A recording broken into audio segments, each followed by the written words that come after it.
আসসালামু আলাইকুম ওরহমতুল্লাহি ওবরাকাতু। আলহামদুলিল্লাহি ওয়াহদা ওয়াসসালাতু ওয়াসসালামু আলা রাসূলিল্লাহ ওয়া বা'দ। সম্মানিত দিনী ভাই ও বোনেরা, আমরা ব্যক্তি ও পরিবার গঠন ইসলামের নির্দেশনা কি সে প্রসঙ্গে কথা বলছিলাম। আমরা বিগত কয়েকটি পর্বে বিবাহ প্রসঙ্গে কথা বলেছি। আজকে তারই সূত্র ধরে আমরা কথা বলতে চাই কোন ধরনের ছেলেমেয়ে বিবাহের পাত্রপাত্রী হিসাবে উত্তম সে প্রসঙ্গে। আমরা প্রথমে নারীদের বিষয়ে কথা বলতে চাই। বিবাহে পাত্রী নির্বাচনের ক্ষেত্রে ইসলাম কি কি নির্দেশনা দিয়েছে। ১ নাম্বার, পাত্রী হিসাবে যে শর্ত আমাদের ফলো করা উচিত সেটা হচ্ছে নারীটি সতী কিনা, অর্থাৎ তার চরিত্র ভালো আছে কিনা, এটাকে ১ নম্বরে দেখা উচিত। হযরত আব্দুল্লাহ ইবনে আমর বলেন, ক্বালান নবী সাল্লাল্লাহু আলাইহি ওয়াসাল্লাম আদ-দুনিয়া কুল্লুহা মাতা ও খায়রু মাতা'id দুনিয়াল মারআতুস সালিহা। তামাম দুনিয়া সম্পদ, আর পুরা দুনিয়ার মাঝে সবচেয়ে সেরা সম্পদের নাম হলো একজন সতী নারী। এজন্য যারা বিবাহ করবেন সতীত্বকে ১ নম্বর প্রায়োরিটি দেবেন। ২ নম্বর, নারীটা কুমারী হলে ভালো, আগে বিবাহ হয়নি এমন নারীকে বিয়ে করা ভালো। হযরত জাবের রাদিয়াল্লাহু তাআলা আনহু বিয়ে করেছিলেন একজন নারীকে। বিশ্বনবী সংবাদ পেয়ে হযরত জাবেরকে প্রশ্ন করেছিলেন, আতাজাওয়াজতা ইয়া জাবের, তুমি কি বিয়ে করেছো জাবির? ক্বালা নাম, তিনি বলেন হ্যাঁ। বিশ্বনবী সাল্লাল্লাহু আলাইহি সাল্লাম প্রশ্ন করলেন, বিকরান আম সাইয়্যিবা, তুমি কি কুমারী বিয়ে করেছো নাকি অকুমারী বিয়ে করেছো? তিনি বললেন, আমি একজন অকুমারী নারীকে বিয়ে করেছি যার আগে বিয়ে হয়েছিল। আল্লাহর হাবিব বলেন, ফাহাল্লা বিকরান তুলাইবুকা, তুমি কেন একটি কুমারীকে বিয়ে করলে না? তাহলে সে তোমার সাথে খেলতো, মশকরা করত, বয়সের সাথে মানাতো। এজন্য আমরাও বলবো যারা নতুন বিবাহ করছেন কুমারী মেয়ে বিয়ে করা ভালো। ৩ নাম্বার, অধিক সন্তান প্রসবা নারী বিয়ে করা উত্তম। অর্থাৎ যে নারীর মা, তার খালা অধিক সন্তান প্রসব করেছে এমন ঘরে বিয়ে করবেন, আপনারও অধিক সন্তান হওয়ার সম্ভাবনা আছে। যদি আমাদের দেশে বলে ছেলে মেয়ে দুটি যথেষ্ট, আর দরকার নাই, কিন্তু আল্লাহর হাবিব বলছেন, তাজাওয়াজুল ওয়ালুদা আল ওয়াদুদা ফাইন্নী মুকাসিরু বিকুমুল উমাম, তোমরা বিয়ে করো এমন নারীকে যে নারী অধিক সন্তান জন্ম দেবে। কিয়ামতের দিন আমি আমার উম্মতের সংখ্যাধিক্যতা নিয়ে অন্যদের উপরে গর্ব করব। এজন্য এমন নারী বিয়ে করবেন যে নারী সন্তান বেশি দিবে। ৪ নাম্বার, সমবয়সী নারীকে বিয়ে করা ভালো। বয়সে খুব বেশি ব্যবধান যেন না থাকে। ২-৪ বছর, ৫-৭ বছর ব্যবধান হতে পারে, কিন্তু খুব বেশি ব্যবধান হলে দাম্পত্য জীবনে একটু সমস্যা তৈরি হতে পারে। আব্দুল্লাহ ইবনে বুরাইদা রওয়ায়াত করছেন তার বাবা থেকে, হযরত আবু বকর সিদ্দিক এবং ওমর রাদিয়াল্লাহু তাআলা আনহুমা দুজনেই হযরত ফাতেমাতুজ জাহরাকে বিয়ের প্রস্তাব দিয়েছিলেন। আল্লাহর হাবিব সাল্লাল্লাহু আলাইহি সাল্লাম তখন বলেছিলেন, ইন্নাহা সগীরা, ফাতেমা তো ছোট।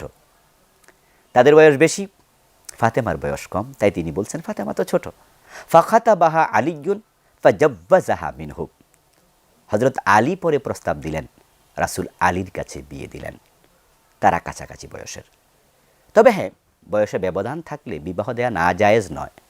রাসূল সাল্লাল্লাহু আলাইহি সাল্লাম তো হযরত খাদিজাতুল কুবরাকে বিয়ে করেছেন। মা খাদিজা রাদিয়াল্লাহু তাআলা আনহার বয়স তো ৪০ ছিল, এই মর্মে রিওয়ায়াত পাওয়া যায়। রাসূলের বয়স ২৫ ছিল।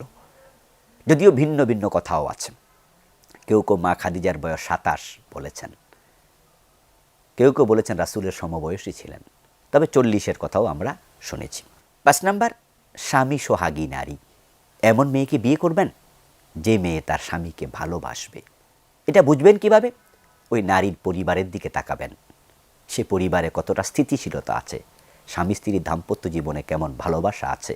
যে মেয়েটাকে বিয়ে করতে যাচ্ছেন ওই মেয়ের মা তার বাবাকে কেমন ভালোবাসে, এগুলো খোঁজ নিলে জানা যায়, এক এলাকায় হলে শোনা যায়।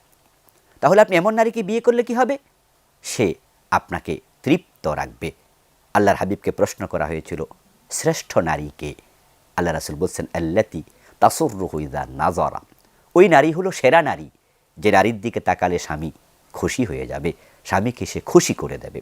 তুতিউহু ইযা আমারা, স্বামী অর্ডার দিলে আনুগত্য করবে।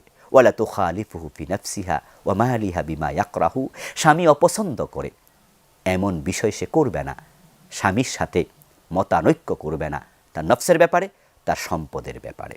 6 নাম্বার, সুন্দরী হলে ভালো, ভালো বংশধারী এবং সম্পদশালী নারী বিয়ে করার ক্ষেত্রে প্রাধান্য দেয়া যেতে পারে। বিশ্বনবী বলেছেন, তুনকাহুল মারআতু লিআরবা, 4টি কারণে মেয়েদেরকে বিয়ে করা যায়। লিমালিহা, সম্পদ দেখে, ওলি হাসাবিহা, বংশ দেখে, ওলি জামা আলিহা, সৌন্দর্য দেখে, ওলি দিনিহা, তার দিনদারি দেখে। ফসফার বিজাতির দিন তারাবাত ইয়াদাকা, তুমি যদি দিনদারিকে প্রাধান্য দাও তাহলে কল্যাণ বেশি হবে। দিনদারিকে প্রাধান্য দেবে না, তোমার নাক ধুলায় মলিন হবে। এজন্য দিনদার নারীকে প্রাধান্য দিতে বলা হয়েছে। 7 নাম্বার, চারিত্রিক অভিযোগে অভিযুক্ত না হওয়া নারী, যে নারীর চারিত্রিক অভিযোগ আছে তাকে বিয়ে না করাই ভালো। 8 নাম্বার, আখেরাতমুখী নারী, যে নারীকে বিয়ে করলে সে আপনাকে জান্নাতের পথেই পরিচালিত হতে সাহায্য করবে।